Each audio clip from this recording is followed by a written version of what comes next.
Good morning. Welcome to ATI Pro Media. We are powered by Advanced Trading. We're going to have a busy morning, so we're going to have a quick show and get out of here.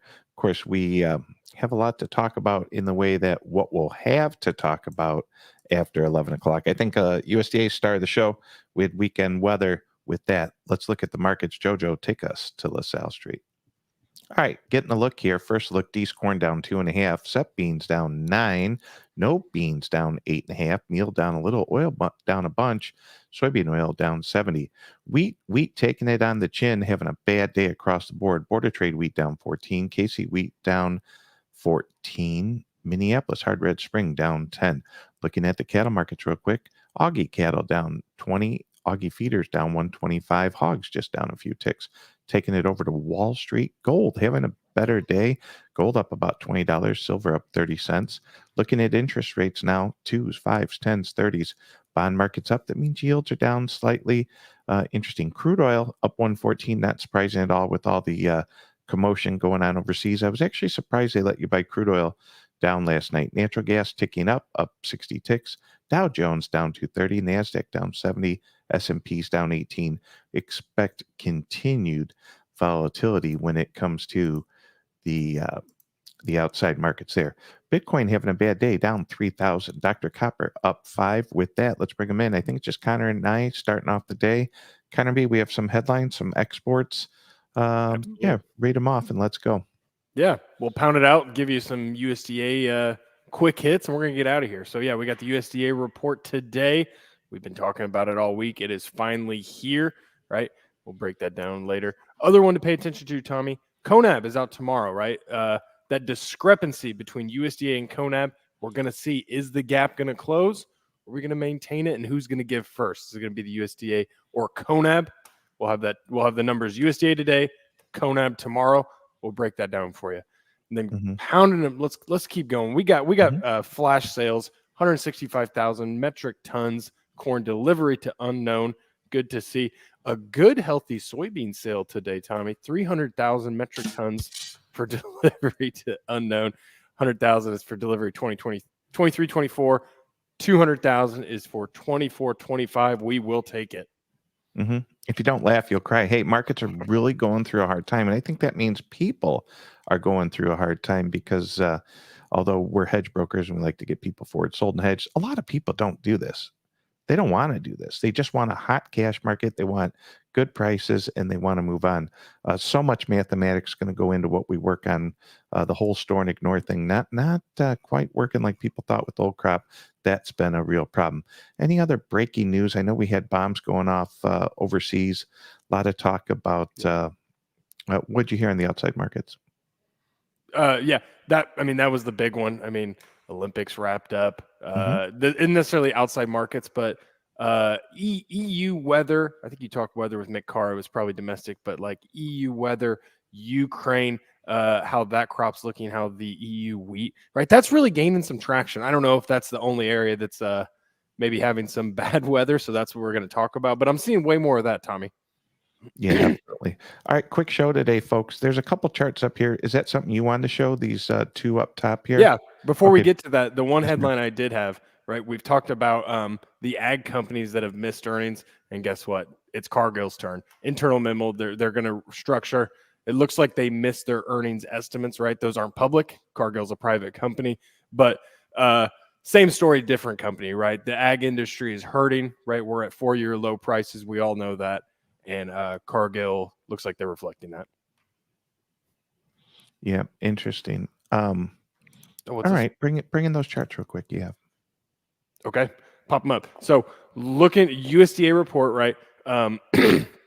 We're all eyes are going to be on what the yield is going to say. Real quick here, pop it off. We'll talk. That's the price action, but it's going to be what's the yield going to do, right? How big is this crop? Where's it going to be? We're going to be paying attention. Make sure we're looking, see if they have the ability to adjust acreage, right? That production number could change just by acreage shifting, right? We'll see what they're going to do. But I'll preface that you and I talked to Cow Guy on a Cow Guy Friday about just the uncertainty of this report. Okay, and then just historical price changes. Our research team does this for every USDA report. I always love it. And so when we're looking, right, if you were trying to predict what the USDA was going to say, right? When I look at this, we could be all over the place. And the one that I always go to, Tommy, is 2019, right? We really thought it was going to be acreage was going to drop, and not if they were going to drop the yield, it was how much. Guess what? Acreage barely changed. They didn't drop the yield. Corn was down 25. So keep that. Soybeans, a little bit different story. Very negative the past 10 years. Typically we've been down after this report. Kind of surprised me, but the big ones, right? 2015, 2018. I wonder if there were some more factors down 42, right? Negative report in 2018. And then also that was in the middle of the tariffs with China. But so you can see the price action that we're going to see. We're going to talk a lot more about the USDA report and go live at 10:55 around 11:02. Yeah, let's talk about premium. Last week pumped out a bunch of stuff. A lot of it was a lot of the three batches from RFD. Yes, on Friday you were on RFD, folks. If you missed that, make sure you get that. If you need a copy, get a hold of us. But Connor B was on RFD. Michael Lee, Luke Lloyd, we sent those out to folks this morning, hitting it early. We had my friend Mick on. We already sent out some premium on weather. Of course, we'll be cranking out premium today. You can catch these guys here this afternoon. I'm not so sure I'll be on that one, but I believe you and Brady will be. Sure.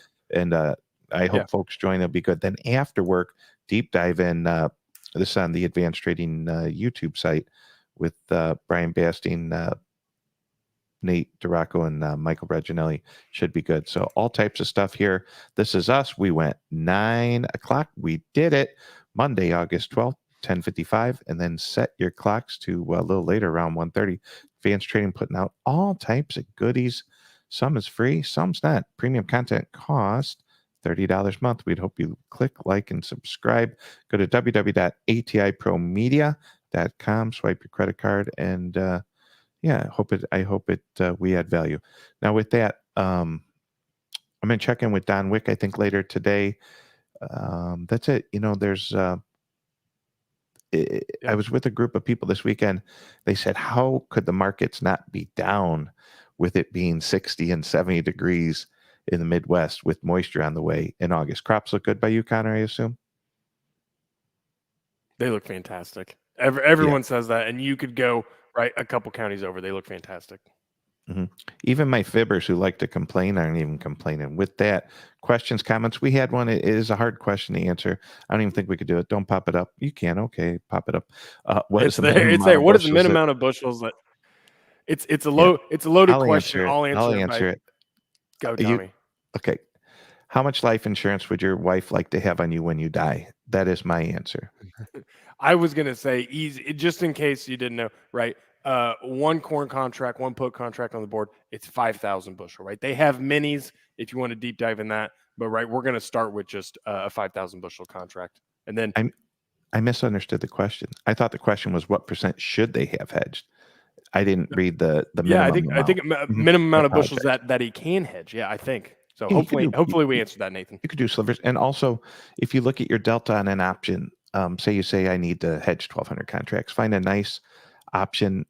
Your broker's got half a brain. He can tell you what your delta is at. If your broker doesn't have half a brain, get a new broker. And you can do all types of slivers through what your delta is on the option. Any other questions, comments, send them in. We're not going to be able to get them on this show, but we will be back. And we always appreciate people watching, listening, anything else. And let me see here. Let's get out of here. Anything else you want to say, Connor B?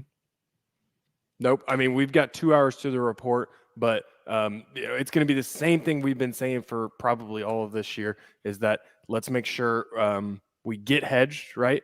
I could see this report being bearish numbers, and maybe the reaction isn't as bearish as you thought because we've got it priced in. I would say getting hedged, right? Harvest is in 60 days. It's a good idea. If you want some ideas, if you want to talk through it, give us a call. But if not, we'll see you at 10:55. See you, bud. See ya.